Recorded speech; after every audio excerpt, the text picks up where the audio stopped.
Bonjour à toutes et à tous. Voici la revue des titres de l'actualité.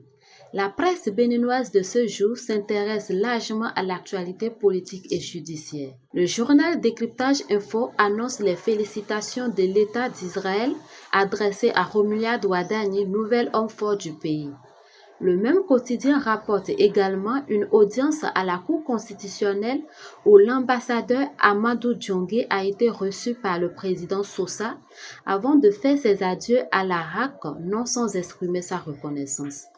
Toujours à la une de Décryptage Info, la commission de l'UEMOA renforce sa présence aux côtés des États avec une concertation entre Abdoulaye Diop et Abdourahmane Sarr, ministre des Affaires, de l'Économie et des Finances du Sénégal, autour des défis régionaux. De son côté, Matin Libre informe que le président élu Romuald Wadani effectuera sa première visite officielle à Niamey.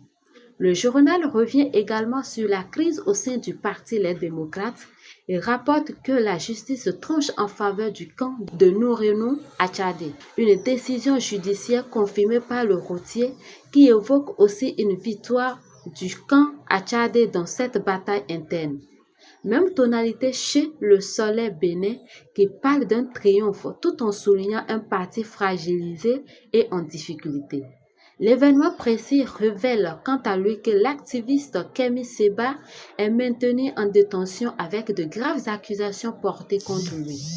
Le journal met également en lumière le soutien du Conseil des sages de Porto-Novo à Romuald Wadani, saluant un projet de société jugé structuré.